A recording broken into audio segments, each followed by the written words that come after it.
Soon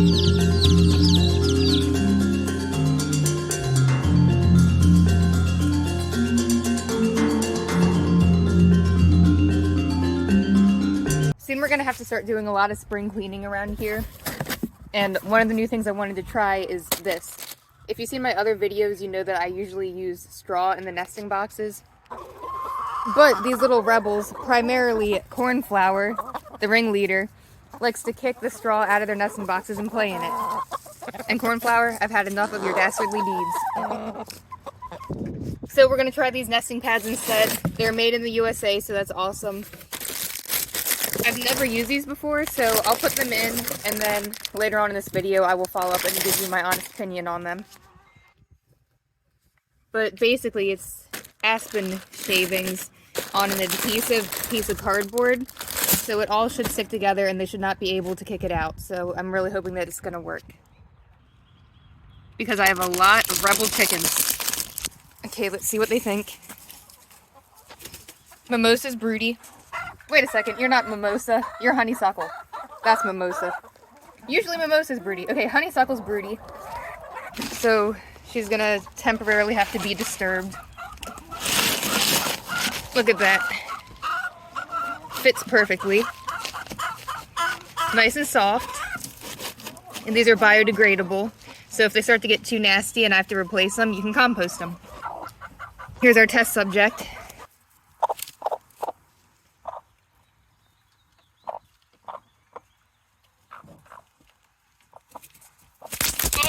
She wants her eggs. Okay, here. Except I have news for you, sister. They're not gonna hatch. No rooster. There, that looks so much better. Take that, Cornflower. So now I'm gonna feed them, and I wanted to talk about deworming. So if you've seen my other videos, you know that I've talked about diatomaceous earth quite a few times. I love diatomaceous earth. I use it in their bedding. I use it in their dust bath. It works excellent for external parasites, such as lice or mites or fleas. It works really well for that. And I like to do it as a preventative, so I use it on a regular basis, and I've never run into an issue. Now, some sources claim that you can also mix it into their feed as a natural dewormer, so that way you don't have to worry about a withdrawal period with the eggs. Because if you use some of the more heavy-duty dewormers, you're going to have to throw out some eggs and have a withdrawal period so that you don't eat the medication when you eat the eggs. Now, I do want to be real and honest about that. I have heard it go both ways very fiercely. I have heard people swear that it does work for internal parasites, and I've heard other people say it does not, because they say that when the diatomaceous earth gets wet and it's no longer a powder, such as when the chicken eats it and it's inside of them, it's not going to be nearly as effective. So I believe that it probably is effective to a certain degree, but if your chickens have worms, you're going to want to talk to a vet and get something a little bit stronger for them. Or it wouldn't hurt once or twice a year to just deworm them with something stronger and use this in between, just to make sure you're safe, especially when the seasons change. Now that it's springtime and the days are longer and the weather is slowly starting to warm up, the chickens are laying a lot more eggs, which means they're eating a lot more food. I recently made a video all about the new feed that I started them on. It's the Nature-Wise Hardy Hen. Make sure you check that video out. It's rich in omega-3s. It has all sorts of different benefits, but I'm not going to go too much into that because, like I said, I have a whole video on it. Oh, and back to the diatomaceous earth. Whether you're using it in their bedding or in their feed, make sure you don't inhale it. You don't want to inhale anything that's dusty or really fine like that, so just keep that in mind. And if you use it in their bedding, I recommend wearing a respirator when you clean out the coop, so that way you don't accidentally breathe it in. But honestly, if you're cleaning out the coop, you should probably cover your mouth and your nose anyway, because who wants to breathe in all that nasty stuff? So, I need to mix it, of course, but they're getting a little ahead of themselves here. I also got them some more wheat, so I can make them some more scratch. I have lots of videos about that. Make sure you check them out.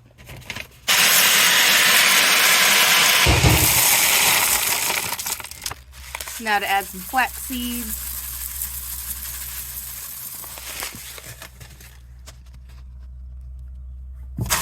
Oh, and speaking of spring, now that it's almost spring, I use fewer sunflower seeds and corn in their mix. And unrelated to this, but another exciting thing for spring, I have an exciting little surprise for you guys. And yes, I will have a video all about this, so make sure you subscribe so you don't miss it. And in other videos too, I'll keep you updated along the way. And it's now chick season.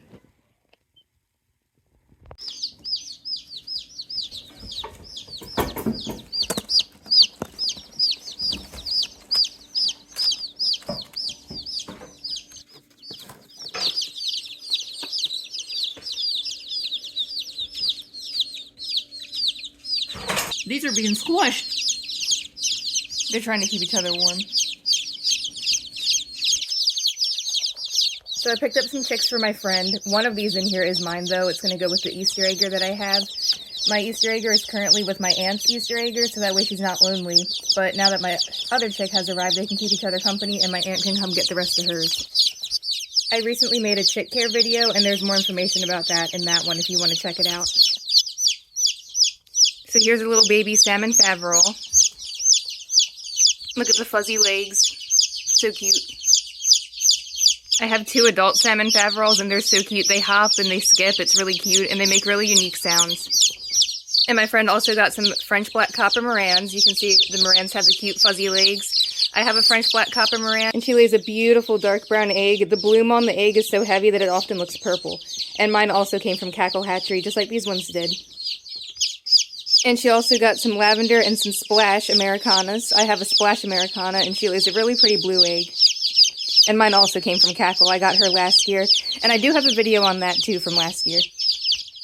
And, of course, the blue-laced red Wyandotte. That's the one that I got. Wyandottes are really, really friendly, so I'm excited to have another one.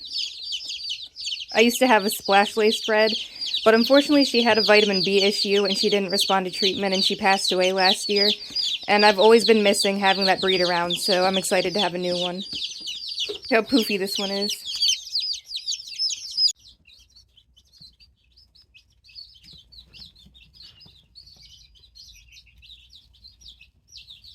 We have a code red. The chick brooder has been breached.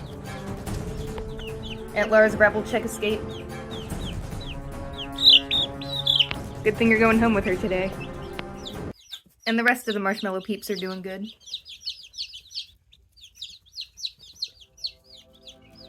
Once my friend gets off of work, she's gonna come pick all of hers up.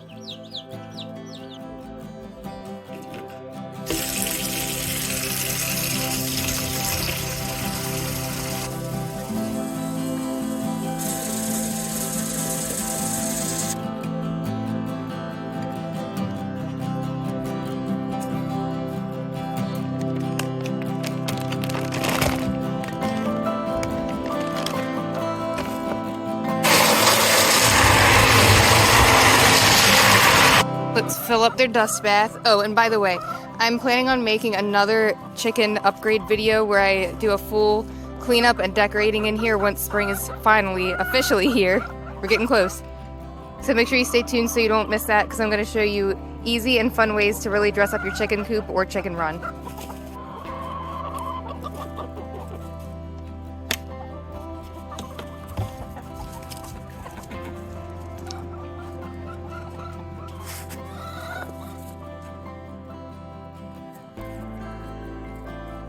Thanks for the demonstration, Snapdragon. It's diatomaceous earth and sand in there.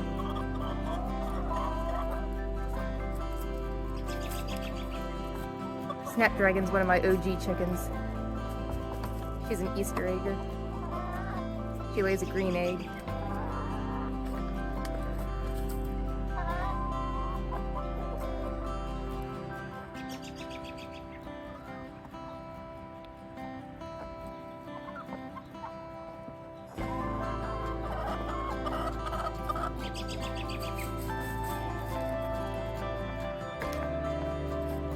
Sometimes they kind of burrow in the mulch too, so I'm going to put some diatomaceous earth there as well, because that's one of their spots where they like to roll.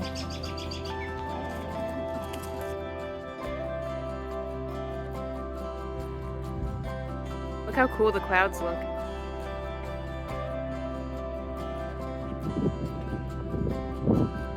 And you can hear the spring peepers now.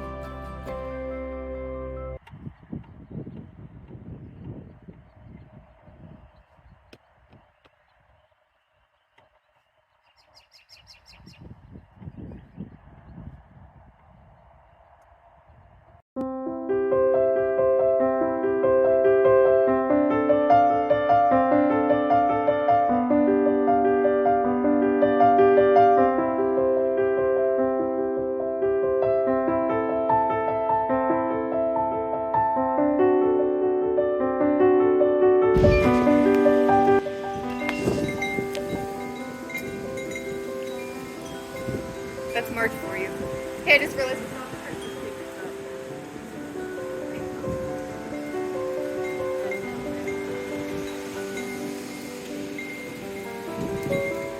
up. We better not lose power.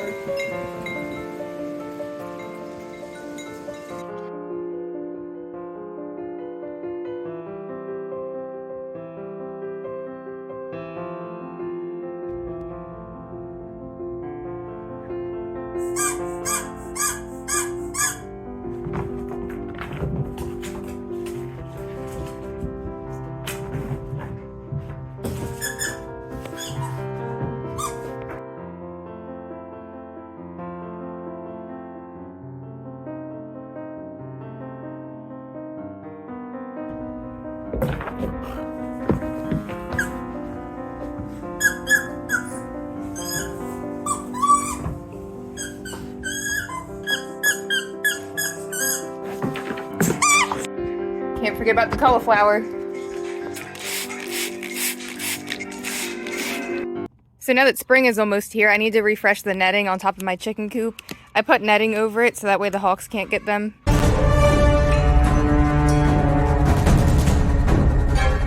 And over the winter, we got a really heavy snow and it broke part of the netting, so I just got to redo the whole thing. I already have most of it fixed, but there were a couple spots that were still up, but I figured I might as well replace.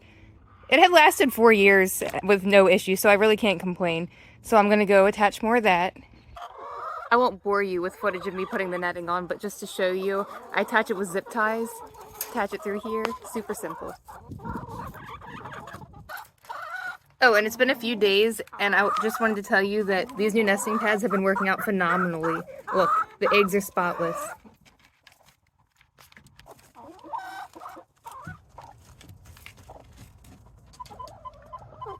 I highly recommend it. And on a random side note, look what I found. A couple years ago, we had a raised bed here, but we moved it. And look, garlic from the past is starting to sprout. We must protect this at all costs. I want to see what happens with it. But I thought that was really funny. It's a survivor. And speaking of things sprouting, the tulips are starting to pop up. And the daffodils have already bloomed. So that means that we're not too far off from being able to start the garden. All winter long, I've been putting the chicken manure in my raised beds and in the garden because it makes a really, really good compost. And letting it sit all winter, once I dump it in here, helps it to age, and the soil is just going to be really nutrient rich. The chicken manure is a great source of macro and micronutrients, so the plants are really going to like that. What the heck is this?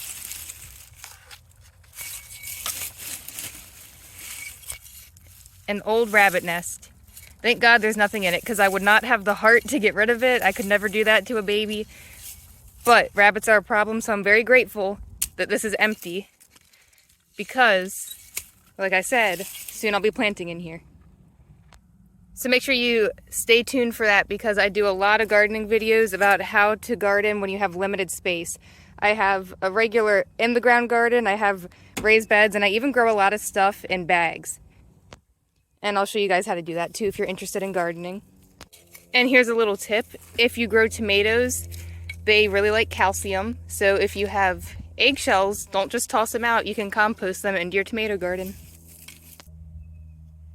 The elephant garlic that I planted back in the fall is starting to come up too.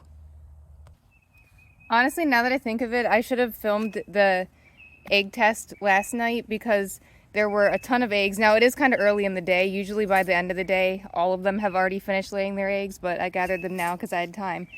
But last night, there were tons, and it would have been pretty just to show you how every single one, all the different colors were spotless with these new nesting pads. But I was at work late last night, so I didn't even think to film when I got home. But we did this really cool event at my work. We had the lady that sells honey to our store come and teach a bee class. She taught us how to keep them. She taught us about the different benefits of honey. Now, I couldn't really film it because, of course, I was working.